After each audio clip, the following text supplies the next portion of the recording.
This is Revathi. Welcome back to our channel. మీకు వినిపించబోయే కథ villain episode number 178. కథను రచించిన వారు నక్షత్ర గారు. తన పర్మిషన్తో ఈ కథను మీకు అందిస్తున్నాను. ఇక కథలోకి వెళ్దాం. చక్రి అభి వాళ్ళ ఇంట్లో వాళ్ళ ఫ్యామిలీ మెంబర్స్తో భోజనం చేస్తుంటాడు కదా. ఆ తర్వాత నుంచి స్టోరీ కంటిన్యూషన్. సో ఇక రేపే పోలీస్ స్టేషన్లో బాధ్యతలు తీసుకోబోతున్నావన్నమాట అన్నాడు అభి భోజనం కలుపుతూ. అవునరా, రేపే వెళ్ళి జాయిన్ అవ్వాలి అంటూ భోజనం టేస్ట్ చేసి, ఏమైనా మా చెల్లెలు దివ్య వంట బాగా చేసింది అభి. వంట రుచిగా చేసే భార్య రావటం ఒక అదృష్టం తెలుసా అన్నాడు చక్రి. నా ముందే నా పెళ్ళాన్ని మరీ అలా పొగడకు, తర్వాత తను నా నెత్తి మీదకి ఎక్కి కూర్చుంటుంది అన్నాడు అభి దివ్యని సైట్గా చూస్తూ. దివ్య ఆ మాటలకి కోపం తెచ్చుకుంటూ కొంచెం వేడిగా ఉన్న సాంబార్ని అభి ప్లేట్లో పోస్తున్నట్టుగా అభి చెయ్యి మీద పోస్తుంది.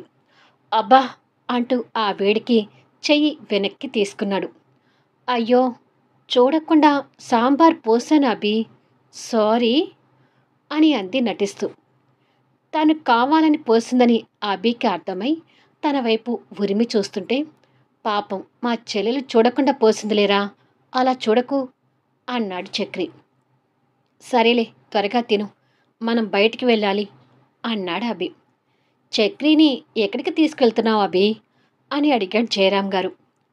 చక్రి నా క్లాస్మేట్ మాత్రమే కాదు నాన్న, సంజన క్లాస్మేట్ కూడా. వాడు వచ్చిన దగ్గర నుంచి సంజనాని కలవాలి అంటున్నాడు, అందుకే తన దగ్గరికి తీసుకెళ్ళాలి అనుకుంటున్నాను అన్నాడు అభి. మరి కొద్దిసేపటికి చక్రితో కలిసి అభి యశ్వంత్ మాన్షన్కి వెళ్ళి కాలింగ్ బెల్ ప్రెస్ చేస్తుంటాడు. యశ్వంత్ వచ్చి డోర్ ఓపెన్ చేశాడు. అభి రాకని ఆశ్చర్యంగా చూస్తూ అభి పక్కన ఎవరు అనేది తెలియక ప్రశ్నార్థకంగా చూస్తున్నాడు యశ్వంత్. ఎదురుగా యశ్వంత్ కనపడగానే అభి మొహం కొంచెం కోపంగా మారిపోతూ, ఇంటి అల్లుణ్ణి లోపలికి రమ్మనేది ఏమైనా ఉందా, లేకపోతే ఇలాగే గుమ్మలో నిలబెట్టి చూస్తావా అని అడిగాడు. యశ్వంత్ నోటితో సమాధానం చెప్పకుండా రండి అన్నట్టుగా పక్కకి తప్పుకొని వారికి దారిచ్చాడు. పదా చక్రి అంటూ అభి యశ్వంత్ని కోపంగా చూస్తూనే ఆ ఇంట్లోకి అడుగుపెట్టాడు. అప్పుడే సంజు పైనుంచి వచ్చి అభితో వచ్చిన చక్రిని చూస్తూ, హాయ్ చక్రి అని నవ్వుతూ పలకరించింది. హాయ్ సంజన అన్నాడు చక్రి కూడా నవ్వుతూ. అతను ఎవరో తెలియక యశ్వంత్ వాళ్ళ పరిచయాలని ఆశ్చర్యంగా చూస్తూనే నిలబడ్డాడు. నువ్వు చెప్పినట్టే నీ విషయాలన్నీ చక్రికి చెప్పాను సంజన, ఒకసారి నీతో కూడా మాట్లాడిద్దామని ఇక్కడికి తీసుకొచ్చాను అన్నాడు అభి. మంచి పని చేసావు అభి అని అంది సంజు. వాళ్ళ మాటలు ఏవి అర్థం కానట్టుగా చూస్తున్నాడు యశ్వంత్. యశ్వంత్ ఫేస్ ఎక్స్ప్రెషన్స్ అభికి అర్థమై, చక్రి ట్రాన్స్ఫర్ అయి ఇక్కడికి వచ్చాడు కదా సంజన, రేపే ఇక్కడ ఎస్ఐగా డ్యూటీలో జాయిన్ కాబోతున్నాడు. వీలైతే ఫస్ట్ కేస్ రామ్నాథ్ బాబాయ్ యాక్సిడెంట్ కేసు చూడమని చెప్పాను అన్నాడు. అభి మాటలకు యశ్వంత్ ఒక్కసారిగా షాక్ అవుతూ చక్రిని చూస్తున్నాడు. యశ్వంత్ అలా షాక్ కావటం డేగ కన్నుల అభి కనిపెడుతూనే ఉన్నాడు. నీతో చాలా మాట్లాడాలి చక్రి, అందుకే నిన్ను రమ్మన్నాను అని పక్కనే ఉన్న యశ్వంత్ని చూస్తూ అన్నట్టు, యశ్వంత్ ఇతని పేరు చక్రి, మేము ముగ్గురం ఒక్కటే క్లాస్మేట్స్, చక్రి మాకు బెస్ట్ ఫ్రెండ్ అంటూ పరిచయం చేసింది సంజు. చక్రి సంజు ఫ్రెండ్ అనగానే యశ్వంత్ ఇంకా టెన్షన్ పడుతున్నాడు. యశ్వంత్ అంటే వీరే చక్రి అని యశ్వంత్ని కూడా పరిచయం చేసింది సంజు. ఆల్రెడీ సంజుకి యశ్వంత్కి రిలేషన్ ఏంటో అభి ద్వారా చక్రికి తెలుసు కాబట్టి, హాయ్ సార్ అని ఏదో పలకరింపుగా పలకరించాడు. హాయ్ అన్నాడు యశ్వంత్ కూడా. కూర్చో చక్రి, కూర్చో అభి అని సంజు వాళ్ళిద్దరికీ సోఫా చూపించింది. ఇద్దరూ కూర్చున్నారు. అత్తయ్య గారు లేరా సంజన అని అడిగాడు అభి పూర్ణ కోసం చూస్తూ. లేరబి, గుడికని వెళ్ళారు అంది సంజు. అలాగా, ఇంతకీ యశ్వంత్ ఏంటి అలాగే నిలబడ్డాడు? ఆయన కూడా కూర్చోమను, మనం నలుగురు కూర్చొని మాట్లాడుకుందాం అన్నాడు అభి యశ్వంత్ని ఓరగా చూస్తూ. మా నాన్నగారి యాక్సిడెంట్ కేసు గురించి మాట్లాడడానికి చక్రిని రమ్మన్నాను యశ్వంత్, నువ్వు కూడా కూర్చో అంది సంజు. ఇక తప్పక యశ్వంత్ కూర్చుంటే యశ్వంత్కి కొంచెం పక్కగా సంజు కూర్చుంది. అసలు రామ్నాథ్ అంకుల్కి యాక్సిడెంట్ ఎప్పుడు జరిగింది సంజన అని చక్రి పర్సనల్ డీటెయిల్స్గా అడగటం మొదలుపెట్టాడు. సంజు జరిగిన డేట్ని చెప్తుంటే యశ్వంత్ టెన్షన్తో పిడికిలి బిగిస్తున్నాడు.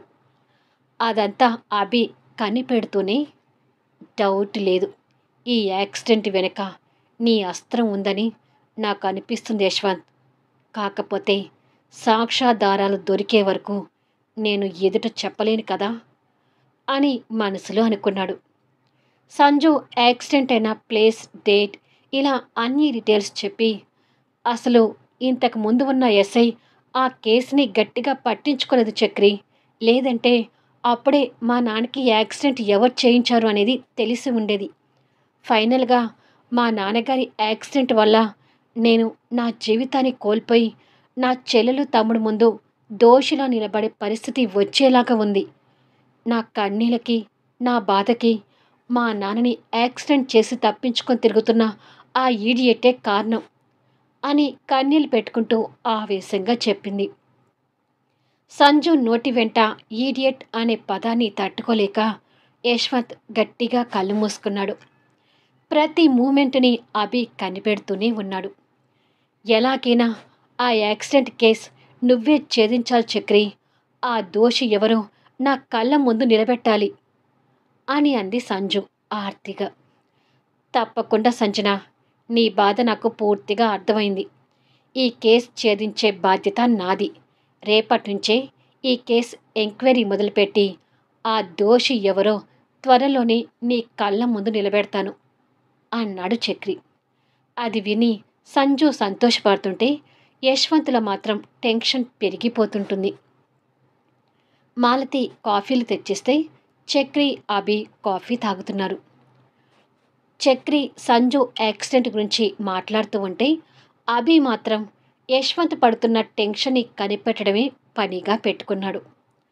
కొద్దిసేపటికి ఇద్దరు కాఫీ తాగి వెళ్ళడానికని అభి, చక్రి లేచారు. రేపు డ్యూటీలో జాయిన్ కాగానే ముందుగా హాస్పిటల్కి వెళ్ళి అంకుల్ని చూసి అక్కడ డాక్టర్ డీటెయిల్స్ కూడా తీసుకుంటాను సంజన అని అన్నాడు చక్రి. ఓకే చక్రి, కానీ ఎంత త్వరగా వీలైతే అంత త్వరగా ఆ దుర్మార్గుడు ఎవరో నాకు తెలియాలి. నాకు యశ్వంత్తో ఉన్న రిలేషన్ గురించి మా ఫ్యామిలీ మెంబర్స్కి తెలియకముందే మా నాన్నకి యాక్సిడెంట్ చేసిన దోషి ఎవరో తెలియాలని అనుకుంటున్నాను అని అంది సంజు. నువ్వు ఇంతగా చెప్పాల్సిన అవసరం లేదు సంజన, నువ్వు నా ఫ్రెండ్వి.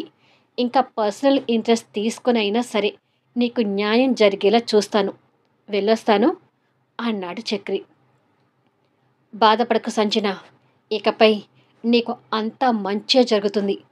దోషి ఎవరో ఖచ్చితంగా శిక్ష అనుభవిస్తాడు అని అభి యశ్వంత్ని దృష్టిలో పెట్టుకొని చెప్పి, వెళ్ళొస్తాను సంజన అని యశ్వంత్ని కోపంగా చూస్తూనే చక్రితో కలిసి అభి బయటికి వెళ్ళిపోయాడు.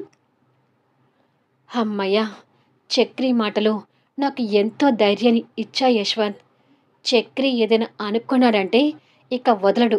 ఖచ్చితంగా మా నాన్నని యాక్సిడెంట్ చేసిన ఆ దుర్మార్గుని పట్టుకుని తీరతాడు అని అంది సంజు సంతోషపడుతూ. సంజు మాటలు అంతకు అంతా యశ్వంత్లో టెన్షన్తో పాటు బాధను కూడా పెంచుతుంటాయి. అభి కార్ డ్రైవింగ్ చేస్తుంటే చక్రి పక్కన కూర్చొని, ఏంటభి నువ్వనేది, నీకు యశ్వంత్ మీద అనుమానమా అని అన్నాడు. ఎస్, ఇంతకుముందు ఎప్పుడు ఈ యాక్సిడెంట్ టాపిక్ తీసుకొచ్చినా యశ్వంత్ ఫేస్లో ఎక్స్ప్రెషన్స్ బయటికి కనపడలేదు. కానీ ఇప్పుడు ఈ కేసుని నువ్వు ఛేదించబోతున్నావని సంజుకి చెప్పిన దగ్గర నుంచి యశ్వంత్ ఫేస్లో టెన్షన్ చూస్తూనే వచ్చాను. ఖచ్చితంగా ఈ యాక్సిడెంట్ వెనుక యశ్వంత్ అస్త్రం ఉంది అని నాకివాళ పూర్తి నమ్మకం ఏర్పడింది. ఇక సాక్ష్యాలతో నువ్వే నిరూపించాలి చక్రి అన్నాడు అభి. అయితే సరే, నీకు ఆ యశ్వంత్ మీద అనుమానం ఉంది కాబట్టి ఆ రూట్లో కూడా ఎంక్వైరీ చేస్తాను అన్నాడు చక్రి. నైట్ 8 అవుతూ ఉండగా స్వాతి వంట చేసుకుంటూ వాళ్ళ అక్కతో మాట్లాడుతూ ఉంది. సంజు చెప్పే విషయాలు విని స్వాతి సంతోషపడుతూ, నువ్వు చెప్తున్నది నిజమేనా అక్క? నాన్నగారిని యాక్సిడెంట్ చేసింది ఎవరో త్వరలో తెలుస్తుందా అని అడిగింది. ఖచ్చితంగా తెలుస్తుంది స్వాతి. ఇవాళ చక్రి నన్ను కలిసి మాట్లాడాడు. త్వరలోనే నాన్నని యాక్సిడెంట్ చేసిన ఆ దుర్మార్గుని పట్టుకుంటానని నాకు మాట ఇచ్చాడు. చక్రి ఏదైనా అన్నాడంటే ఖచ్చితంగా చేస్తాడు అని యశ్వంత్ పక్కన కూర్చున్న సంజు చెల్లెలతో మాట్లాడుతుంటుంది. సంజు సంతోషంగా చెప్పే మాటలు యశ్వంత్ మనసులో బాధను పెంచుతుంటాయి. చాలా రోజులకి నాన్నగారి యాక్సిడెంట్ గురించి మంచి కబుర్ చెప్పావక్క. నాన్నగారు కూడా త్వరగా కోలుకుంటే బాగుండు అంది స్వాతి బాధపడుతూ. నాన్నగారు కోలుకోవడం కూడా త్వరలోనే జరుగుతుందిలే స్వాతి. నాకు ఆ నమ్మకం ఉంది. ఇంతకీ నువ్వు డిన్నర్ చేసావా అని అడిగింది సంజు. లేదక్క, నీతో కాల్ మాట్లాడుతూ వంట చేసుకుంటున్నాను. కాసేపట్లో చేస్తాను అని అంది. సరేనమ్మా. ఇంతకీ ఆదిత్య ఏమైనా ఫోన్ కాల్ చేశాడా అని అడిగాడు సంజు. లేదక్క, నాకేమీ చేయలేదు. ఆ తింగరుడు చేయకపోతే నేను కూడా ఫోన్ చేయనని మొండికేసుకొని కూర్చున్నాను. కాకపోతే రాహుల్కి సంయుక్తకి ఫోన్ చేసినప్పుడు నా గురించి అడుగుతున్నాడంట. కానీ నా విషయం వచ్చేటప్పటికి వాళ్ళు డైవర్ట్ చేస్తున్నారు. అలానే చేయమని నేను కూడా చెప్పాను. అంత టెక్కు ఉన్నవాడు నాకే ఫోన్ చేసి మాట్లాడొచ్చు కదా అంది స్వాతి రోషంగా. అది విని సంజు మౌనంగా బాధపడుతూ ఉండిపోయింది. సరేలే అక్క, మరిక ఉంటాను అని అంది. సరేనమ్మా అని చెప్పి సంజు ఫోన్ పెట్టేసింది. ఏమన్నది స్వాతి? ఆదిత్య ఫోన్ చేస్తున్నాడంటనా అని అడిగాడు యశ్వంత్. చేయలేదంట యశ్వంత్. కాకపోతే సంయుక్త వాళ్ళకి ఫోన్ చేసినప్పుడు స్వాతి గురించి అడుగుతున్నాడంట అని అంది. వాడికిప్పుడు స్వాతి విలువ తెలుస్తుందన్నమాట అని మనసులో అనుకొని, త్వరలో స్వాతికి కూడా ఫోన్ చేస్తాడులే, వరి అవ్వకు. వాడు స్వాతిని మర్చిపోవడం అంత ఈజీ కాదులే అన్నాడు. స్వాతి విషయంలో బాధగా ఉన్నా ఇవాళ చక్రిని కలిశాక నాకు చాలా సంతోషంగా ఉంది యశ్వంత్ అని అంది సంజు. యశ్వంత్ తన సంతోషాన్ని చూస్తూ, ఒకవేళ మీ నాన్నని యాక్సిడెంట్ చేసిన వ్యక్తి ఎవరో తెలిసి అతను నేను క్షమాపణ అడిగితే క్షమిస్తావా సంజు అని ఆర్తిగా అడిగాడు. అంత ఈజీగా క్షమిస్తావా అని అడుగుతావేంటి యశ్వంత్? క్షమించే అంత చిన్న తప్ప అతను చేసింది? అతని వల్ల నా జీవితమే నాశనం అయిపోయింది అంది సంజు కోపంతో. తన ఆవేశం చూసి యశ్వంత్ కంగారు పడుతూ, అంటే సంజు, ఎవరైనా కావాలని యాక్సిడెంట్ చేయరు కదా, పొరపాటుగా జరిగి ఉండొచ్చు కదా అని అన్నాడు. పొరపాటుగా జరిగి ఉండొచ్చు, బట్ అతను యాక్సిడెంట్ చేసి పారిపోయాడు. అంతేకాదు, అసలు ఈ కేసును బయటికి రాకుండా ఆ ఎస్ఐకి లంచాలు ఇచ్చాడేమో అని నా అనుమానం. ఒకవేళ నా అనుమానం నిజమైతే ఆ దుర్మార్గుణ్ణి నా జీవితంలో క్షమించను అని అంది కసిగా. చక్రి కేసు ఛేదించబోతున్నాడు అన్న దానికన్నా సంజు మాటలు యశ్వంత్లో భయాన్ని పెంచుతుంటాయి. సరేలే యశ్వంత్, నా విషయాలు చెప్పి అనవసరంగా నీ మైండ్ పాడు చేస్తున్నాను, ఇక పడుకో అని చెప్పి సంజు పడుకుంది. యశ్వంత్ కూడా పడుకొని ఆలోచిస్తూ, చక్రిని డ్యూటీలో కూడా జాయిన్ అవ్వకుండా ఇక్కడి నుంచి పంపించాలి అంటే నాకు క్షణంలో పని. కానీ ఇక నేను తప్పుల మీద తప్పులు చేయదలుచుకోవడం లేదు. ఎప్పటికైనా నేను దోషి అని బయటపడక తప్పదు. ఏదైతే అదే జరగనివ్వు అని సిద్ధపడి ఉన్నాను. కాకపోతే దోషి నేను అని తెలిస్తే సంజు నా మొహం చూస్తుందనే నమ్మకం కూడా నాకు పూర్తిగా పోతుంది. తను నాకు దూరం కాకుండా ఏ పనిష్మెంట్ వేసినా ఆ పనిష్మెంట్ ఫేస్ చేయడానికి సిద్ధంగా ఉన్నాను. కానీ సంజు దూరమైతే మాత్రం నేను తట్టుకోలేను అని అనుకొని కన్నీళ్ళు పెడుతున్నాడు. ఎక్కడ సంజుకి కన్నీళ్లు కనిపిస్తాయేమో అని తుడుచుకొని తన పక్కకు తిరిగేసరికి సంజు అప్పటికే నిద్రపోతుంటుంది. ప్రేమగా తన చెంప మీద చేయి పెట్టి తనకి ఇంకా దగ్గరగా జరిగి తన నుదుటి మీద ముద్దు పెట్టుకొని, మా నాన్న విషయంలో నువ్వు తప్పు చేసావు సంజు. ఆ ఫ్యాక్టరీ విషయాన్ని నువ్వు సామరస్యంగా పరిష్కరించుకోకుండా మా నాన్నతో గొడవపడి తప్పు చేసి ఆయన మరణానికి కారణమయ్యావు. అందుకే ఆ రోజు నీ మీద కోపంతో నిన్ను లోపరుచుకున్నాను.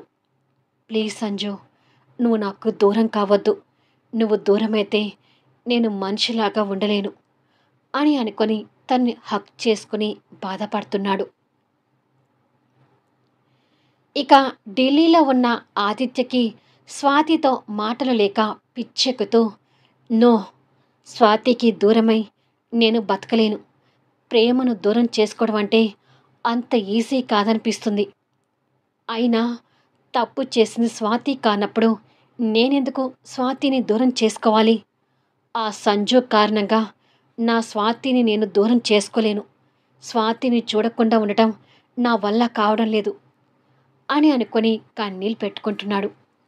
ఇక్కడ స్వాతి ఫోన్లో ఆదిత్య ఫోటోని చూస్తూ పడుకొని, ఎందుకు ఆదిత్య నన్ను ఇలా పనిష్మెంట్ చేస్తున్నావు? నన్ను బాధ పెట్టడం నీకు సంతోషంగా ఉందా? నాతో మాట్లాడకుండా నన్ను చూడకుండా ఎన్నాళ్ళు ఉంటావో నేను చూస్తాను అని అనుకొని కన్నీళ్ళు పెడుతుంటుంది. అభి ఆఫీస్ వర్క్ చేసుకుంటూ చక్రి మాట్లాడేటప్పుడు యశ్వంత్ ఫేస్ ఎక్స్ప్రెషన్స్ గుర్తు చేసుకొని, నా అనుమానం నిజమైతే నీకు సంజన శాశ్వతంగా దూరం అవుతుంది యశ్వంత్. దానికి నువ్వు రెడీగా ఉండాలి అని అనుకున్నాడు. ఆ ఆలోచనతో వర్క్ చేయలేక ల్యాప్టాప్ క్లోజ్ చేసి రూమ్ నుండి బయటికి వచ్చాడు. పక్కన దివ్య రూమ్ వైపు చూశాడు. బెడ్ లైట్ వెలుగుతూ కనిపిస్తుంది. అప్పటికే టైం 11 అవుతుంటుంది. దివ్య రూమ్ దగ్గరికి వెళ్ళి కొంచెం తొంగి చూశాడు. అప్పటికే తను నిద్రపోతూ కనిపిస్తుంటుంది. దగ్గరికి వచ్చేసరికి తను ఏదో నిద్రలో కలవరిస్తుంటుంది. ఇంకా దగ్గరికి వచ్చేసరికి తన కలవరింతలు వినిపిస్తూ, నేను ఈ ఇంటి కోడల్ని కాదు, అభిబాజని అసలే కాదు, పని మనిషిని, కేవలం పని చేసే పని మనిషిని మాత్రమే అని బాధగా కలవరిస్తుంటుంది. తన కలవరింతలు అభి మనసుకు గుచ్చుకున్నట్టుగా అనిపించి తన వైపు బాధగా చూస్తున్నాడు. మరి కొద్దిసేపటికి తనకి బ్లాంకెట్ కప్పి వచ్చి రూమ్లో పడుకొని రాబోయే పరిస్థితుల గురించి ఆలోచిస్తూ ఉండిపోయాడు. చక్రి అనుకున్నట్టుగానే మరుసటి రోజు డ్యూటీలో జాయిన్ అయి రామ్నాథ్ గారి కేస్ ఫైల్ ఓపెన్ చేసి వారికి యాక్సిడెంట్ జరిగిన ప్రదేశంలోకి కానిస్టేబుల్స్తో వచ్చి అక్కడ ఉన్న ఇరుగు పొరుగు వాళ్ళతో మాట్లాడి ఎంక్వైరీ చేస్తున్నాడు. మళ్ళీ నెక్స్ట్ వీడియోలో కలుద్దాం. కథ నచ్చితే దయచేసి లైక్ చేయండి, కామెంట్ షేర్ చేయండి, సబ్స్క్రైబ్ చేసుకొని ఛానల్ షేర్ చేస్తూ సపోర్ట్ చేయండి. Thanks for లీజనింగ్.